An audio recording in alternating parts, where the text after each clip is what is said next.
Bem-vindos a mais um episódio do Pé de Moleque Podcast. E hoje a gente vai falar sobre um assunto que preocupa médicos e não médicos, as mães principalmente, que é sopro cardíaco na infância. Quando a gente deve se preocupar? E para falar desse assunto, eu convidei uma pessoa super especial, que é a doutora Fernanda Carlos.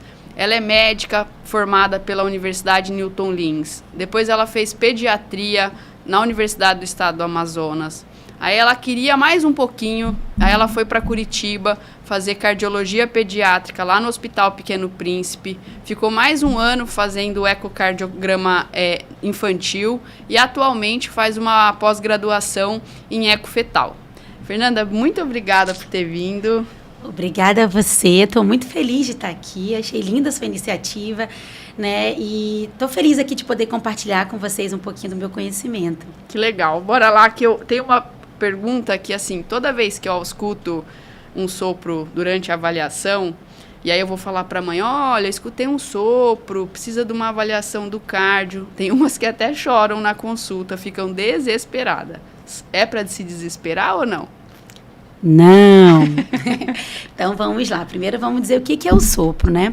O sopro, ele é um barulho diferente que a gente vai escutar, né? Quando a gente estiver avaliando o coração da criança, através do estetoscópio. Então, a gente precisa entender que o sopro não é sinônimo de doença. Ou seja, tem sopro, tem doença no coração? Não. Uma coisa é uma coisa, outra coisa é outra coisa. Tá bom? Então, existem sopros inocentes, que é o mais frequente da pediatria. Então, pasmem, mas até 50% ou um pouquinho mais, 50% das crianças podem ter um sopro. Tudo isso? Tudo isso. Nossa. Então, é uma coisa natural de se ouvir, entendeu? A gente precisa identificar. Esse sopro, ele é inocente, corresponde a esse 50% ou um pouquinho mais, ou é um sopro patológico? Então, geralmente, como a gente fala do sopro, precisa investigar? Vale a pena, né? A gente sempre orienta aqui. O pediatra escutou, o clínico geral escutou um sopro. Opa, será que é fisiológico, né? O sopro fisiológico, ele vai acontecer em qual situação? Então, a criança geralmente está com um quadro gripal, ou um quadro de anemia, e aí pode acontecer o quê? Naturalmente, o coração da criança ele é mais acelerado, Sim. né? Então, a frequência da cardíaca da criança chega a 120, tranquilo. Então, quando o sangue passa pelas estruturas, e às vezes a criança é tão magrinha, né? Como a gente escuta, o sopro vai ser a passagem de sangue que a gente escuta através do estetoscópio. Olha, então, como é rápido a velocidade, né? Então, a gente consegue ouvir mas é um sopro que a gente fica na dúvida se realmente existe. A literatura classifica ele como um sopro musical, porque ele realmente é uma coisa suave, ele não tem radiação, né? Geralmente não está associado com nenhum sintoma. Certo. Então, esse sopro a gente não precisa se preocupar. Mas se o pediatra falou que tem um sopro, vale a pena, com certeza, uma avaliação com um especialista. Entendi. Aí você falou assim, quando tem outros sintomas. Então, assim, quando é que eu vou me preocupar, ou os pais têm que se preocupar de que aquele sopro, talvez, ou às vezes nem tem sopro, mas tem algum sintoma que chama atenção para um problema no coração? Então, como a gente agora vai falar dos sopros patológicos, né? Certo. Então, os sopros patológicos, eles, quando a gente vai escutar, ele já tem uma característica diferente. Ele já não é mais aquele sopro musical, né? Ele já é um sopro mais alto. O sopro inocente, ele vai acontecer no momento que o coração está contraindo, né? Certo. E contraindo. Já o sopro patológico já não vai ser no momento da contração. Pode ser no momento da contração, mas também pode ser no momento do relaxamento. Então, a gente sabe que nesse momento, é um barulho alto, é um barulho que pode ter radiação, é um barulho que está associado a sintomas. Então, esse aí vale a pena investigar. E aí, quais são os sintomas, né? Então, cansaço, às vezes mesmo sem atividade física ou uma atividade que não exigiu tanto do coração, né? Às vezes a mãe fala, poxa, ele estava brincando lá no parquinho, nada muito intenso e ele fica mais cansado. E a mãe sempre fala que comparando com outro amiguinho ou comparando com o irmão, é um cansaço mais intenso. Então, cansaço, dificuldade para ganhar peso. Então, às vezes, a criança, ela até come bem, né? Acompanha direitinho com o pediatra. Então, aí vem a importância de fazer puericultura, né? Porque, às vezes, a mãe fala, ele é tão magrinho, e quando põe na curva, não tá magrinho. É o biotipo dele. Mas tem aqueles que realmente estão magrinhos. Você põe lá no gráfico da caderneta e a gente vê que é um bebê que realmente não tá ganhando peso, né? E daí, então, vale a pena uma investigação. O que mais? Dificuldade para ganhar peso, o cansaço, história de dor torácica. Então, alguns pacientes podem ter dor no peito mesmo. E a gente precisa sempre ouvir a nossa criança, né?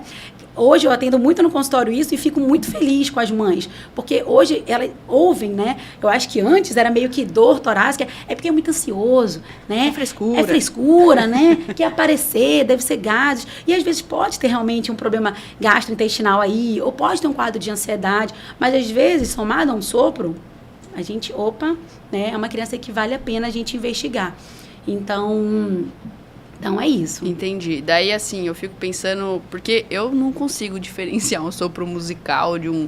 Eu vejo que tem sopro, assim. Você acha que tem alguma coisa que o médico generalista ou o pediatra pode ficar mais atento, pensando? Porque, às vezes, a gente não tem como... Aqui a gente é privilegiado, né? Consegue te encaminhar, consegue pedir uma avaliação do especialista. Mas, de repente, no interior, isso não é uma realidade. Sim. Você acha que tem alguma característica que possa chamar atenção pro médico, assim, que está atendendo aquela criança, ficar mais atento? Sim. Além de conversar bem, né? Fazer uma boa anamnese do paciente, o histórico também é importante pra gente, né? Então, na família... Tem alguma história de alguém que tenha nascido com problema no coração? Entendi. O irmão tem sintomas parecidos, né? Às vezes é importante a gente perguntar, foi prematuro, né? Muito prematuro, porque a prematuridade, ela tem uma relação, sim, com um maior número de cardiopatias, né? Certo. Quanto mais prematuro, maior a chance no caso da persistência do canal arterial e o forame oval, né? Que eram estruturas que eram importantes estarem abertas, né, quando estava dentro da barriga. E aí, quando a gente nasce, essas estruturas, elas se fecham. Geralmente, ali até 40 e 72 horas. Mas nos bebês que foram muito prematuros, essas estruturas podem acabar demorando para fechar. Entendi. E aí, por exemplo, o canal arterial. Ele foi prematuro? O pediatra pergunta. Foi, nasceu bem pequenininho, de 25 semanas. Então, é um bebê que tem um potencial aí de pensar no canal arterial, por exemplo. Entendi. Né? E aí, então, soma. Ele escutou um sopro, é um bebê prematuro, não está ganhando peso, né? É um bebê que vive gripadinho. Então, essa questão também do viver gripado, não é viver gripado, porque criança vive o tempo todo catarrenta, né? É o tempo todo ali, mas a gente fala de ter que tomar antibiótico, vive internado, tem que tomar... quadros mais prolongados. Entendi. Porque existem algumas cardiopatias que acabam levando mais fluxo de sangue para o pulmão. Então, é um pulmão que a gente diz assim, é um pulmão úmido. Então, ele fica mais suscetível realmente a ter mais infecções, né? Então, aquela criança que tem pneumonia de repetição, por Exatamente. exemplo, ficar atento. Tem que ficar atento, né? Porque às vezes, poxa, é só a imunidade. Pode ser realmente, né? Pode ter outros fatores associados. Mas a gente sempre tem que lembrar que nem toda cardiopatia vai ter sopro, né? Entendi. Na grande maioria das vezes, vai ter. Mas existem cardiopatias que não vão evoluir com sopro. E aí a mãe fica, ai meu Deus do céu. Então, assim como eu sempre falo no consultório, né?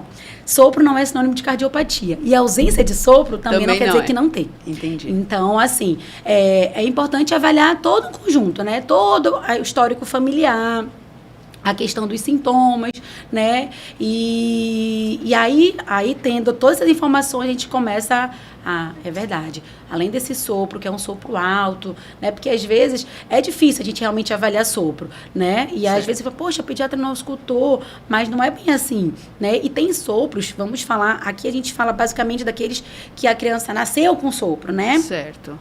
Mas existem sopros que podem... Lá, a pediatra acompanhou, o clínico acompanhou, nunca ouviu sopro. Na última consulta, ele falou que teve. E aí, o que aconteceu? O que aconteceu? O que aconteceu? Como assim? Ele não tinha, agora tem? Isso pode acontecer?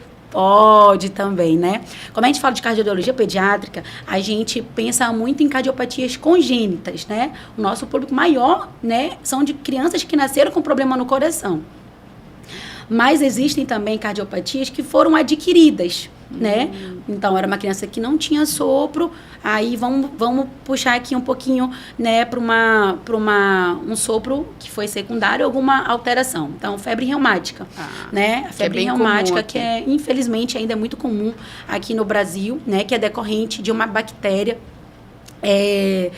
que é de garganta, né? Exatamente. Então, aquela criança que vive tendo amidalite de repetição, né? E aí o pediatra prescreve lá amoxicilina, clavulanato ou bezetacil lá, e aí, não vou fazer, porque a bezetacil dói muito. E eu entendo que dói, né? Dói até na gente para prescrever, né? A gente sabe que é doloroso, mas o tratamento correto é importante para a gente evitar essa doença, né? Certo. Então, a cárie, no caso da cárie também, né? Que pode ocorrer devido a uma má higiene dos dentes.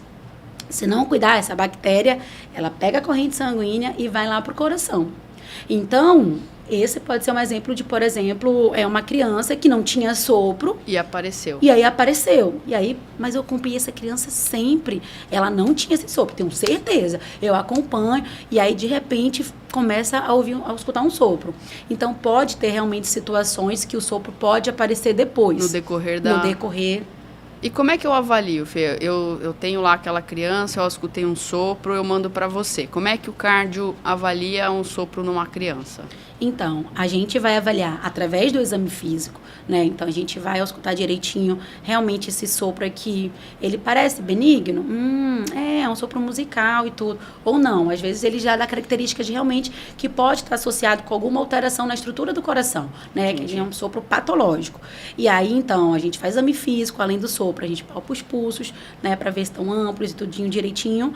E aí, a gente também acaba solicitando alguns exames para ajudar nessa investigação, né? Quais seriam? A gente começa com o eletrocardiograma e o ecocardiograma. O ecocardiograma, ele vai ser o padrão ouro pra gente dar o diagnóstico realmente, porque é uma ultrassom do coração, né? Certo. Então, eu tô vendo o coração ali, né? A gente avalia todas as estruturas, a função. Então, quando a gente faz um eco, a gente, às vezes, na ausculta, a gente até, aqui nesse foco, então parece um estreitamento aqui dessa artéria, aqui da artéria pulmonar. A gente não vai avaliar só ela. A gente, quando ausculta, a gente já tem um palpite do que pode ser, certo, né? Mas a gente vai avaliar todo o coração. Os vasos que entram, os vasos que saem, as válvulas, as paredes, a gente avalia tudo. E aí, no final, a gente consegue dar um diagnóstico. No sopro inocente, né, falando aqui na nossa realidade, aqui em Manaus, né, a gente sabe que não é todo canto, né, a gente falando do interior do Amazonas e tudo, não é todo canto que vão ter um acesso a um cardiologista. Então, o que é possível? É possível meu filho, né, ser avaliado, ver se esse sopro é patológico ou não, lá no interior do Amazonas, por exemplo, bem longe? Então, assim, a gente não consegue escutar e nem fazer o eco daqui, infelizmente, né? Mas, assim, o que a gente fala? Quem está ouvindo esse podcast, né? Meu filho tem isso mesmo, ele tem cansaço. Já falaram uma vez que tinha sopro, mas que ia sumir. Então, assim, a gente nunca fala que pode sumir. A gente só vai realmente confirmar se tem alguma coisa. O ideal é depois fazer um ecocardiograma, certo, né? Porque às vezes pode acontecer também. Eu já peguei uma paciente, inclusive foi esse ano, que foi escutado um sopro com 3 meses de idade. E aí a mãe falou que o médico tinha falado que ia sumir.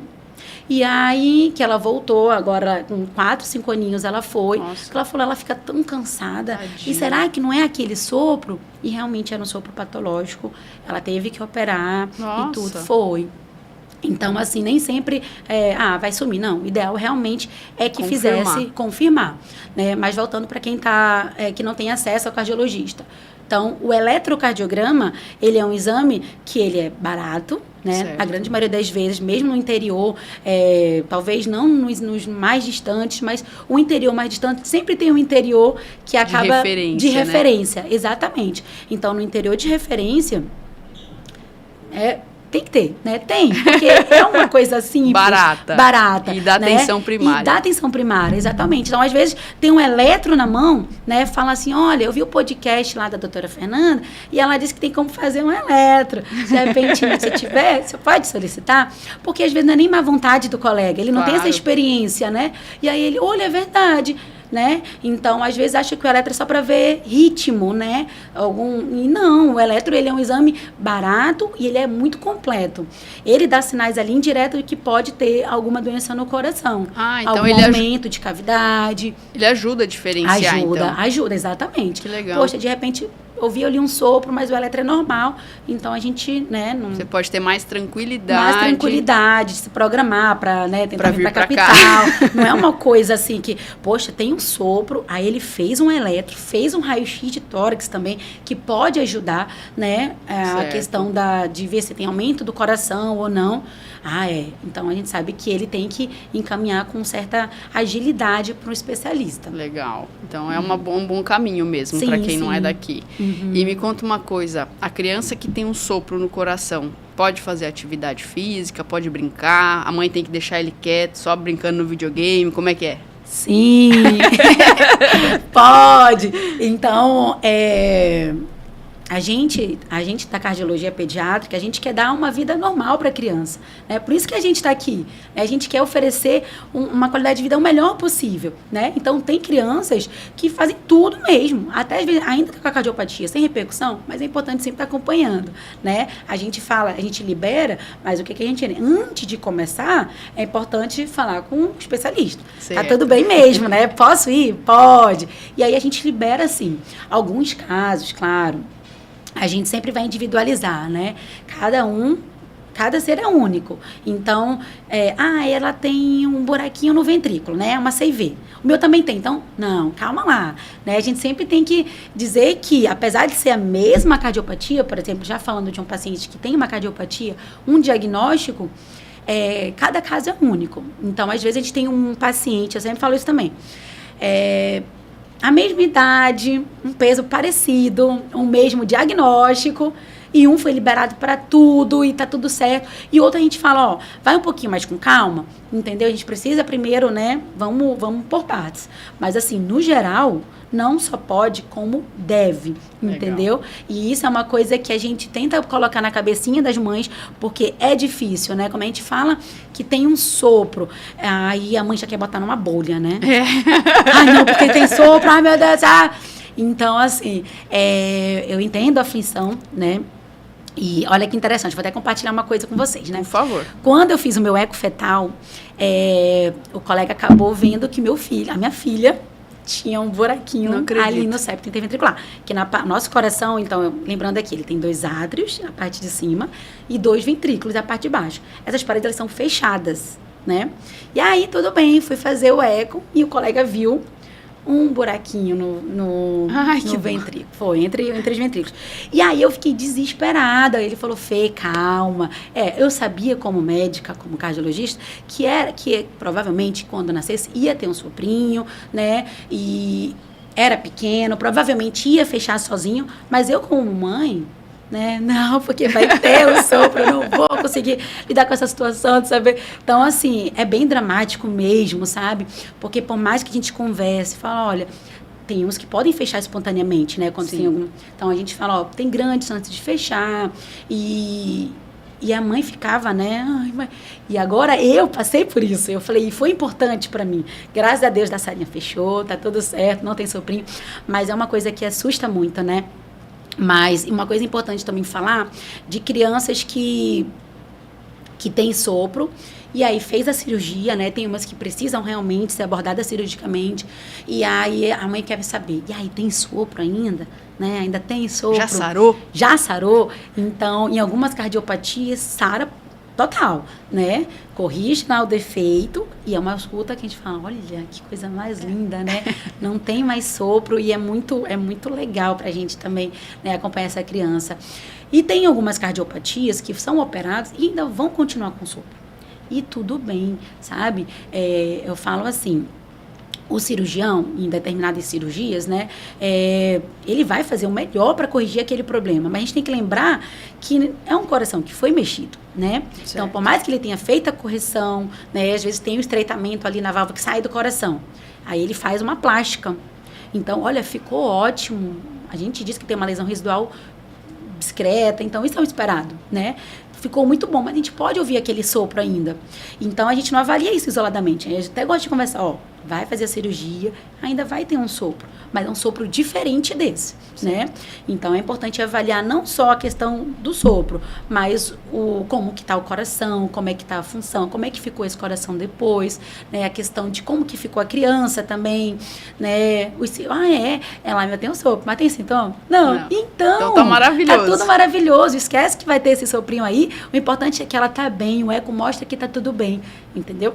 Então, de maneira geral, qual que seria a sua recomendação para uma mãe que escutou um sopro, que o filho teve lá, o diagnóstico não, né? O pediatra ouviu, tem um sopro. Como é que você sintetizaria tudo isso?